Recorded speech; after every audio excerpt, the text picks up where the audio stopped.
Welcome back, everyone, to another deep dive. We're looking today at something, well, pretty surprising that happened in the markets last week, August 12th to the 16th. Yeah, you probably noticed most big commodities were down. Think gold, crude oil, even cocoa. They Right. all saw declines. So the big question we're tackling is, why on earth did coffee shoot up so dramatically when everything else was sort of falling?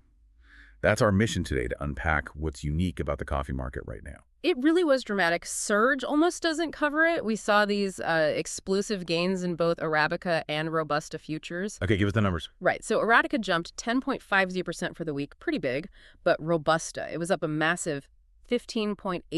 15%, wow. Yeah, that's actually its strongest week since way back in June 2010. And you see it hitting the ground too. Vietnamese domestic coffee prices, they leaped up 13,300 dong per kilo in just that 1 week. Incredible. Yeah, hitting an average of about 117,300 dong by the 16th. That's a serious spike.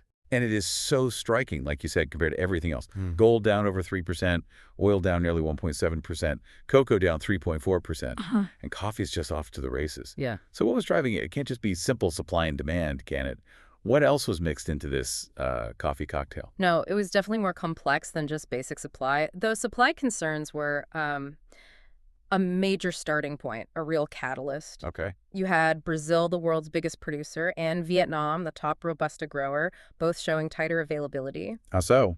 Well, in Brazil, farmers were mostly just delivering on contracts they'd already signed. They weren't really selling much new stock, kind of holding back.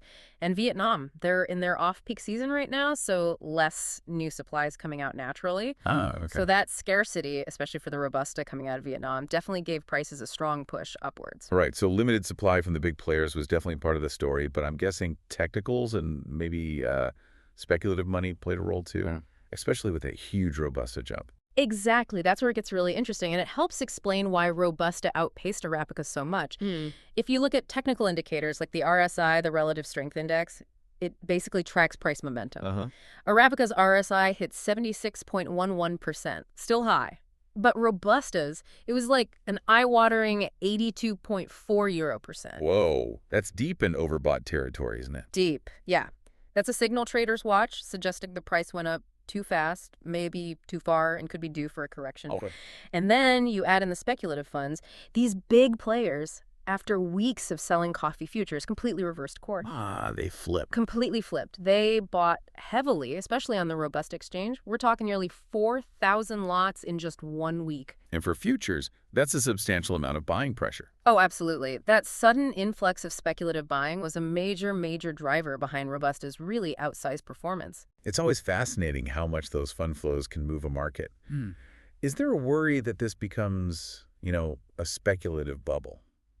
Or was it just catching up to the supply fundamentals we talked about? Well, the bubble risk is always there with such a fast run-up, particularly when you see indicators like that RSI screaming overbought. Makes sense.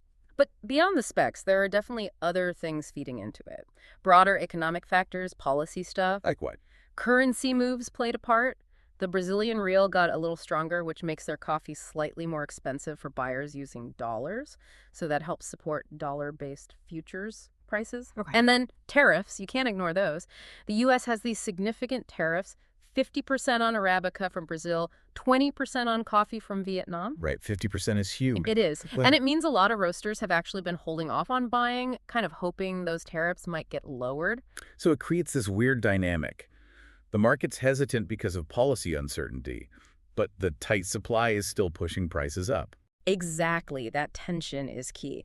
Plus, there was some background chatter about the Fed maybe cutting interest rates, which tends to be generally supportive for commodity prices. It really is amazing how all these different layers, supply, technical, speculation, currencies, tariffs, just weave together. It makes you realize your morning coffee isn't just, a simple drink. It's tied into global economics, policy decisions, supply chain issues, quite the complex brew. So looking ahead then, what does this all mean? Where do we go from here? Well, short term, expect volatility, probably extreme volatility, especially for Robusta. Because of that overbought signal on the spec money? Precisely. It's kind of primed for some sharp moves, maybe even a significant pullback. It wouldn't be surprising. Looking a bit further out, say the medium term, the path for prices, particularly Arabica, really hangs on what happens with those U.S. tariffs on Brazilian and Vietnamese coffee. So policy is key. Very key. If those high tariffs stick around, prices will likely stay pretty firm, maybe even climb if they get reduced. You could see prices ease back as buying potentially picks up more smoothly. Fascinating. Yeah, and I think this whole situation really underscores something important for anyone watching markets. What's that? Just how incredibly difficult it is to predict prices accurately when a single policy lever, like tariffs, can change almost daily. It's a powerful reminder, isn't it, how global policy, macroeconomic shifts, they directly influence something as everyday as your cup of coffee. It really invites you to think about those wider, often hidden connections driving these markets.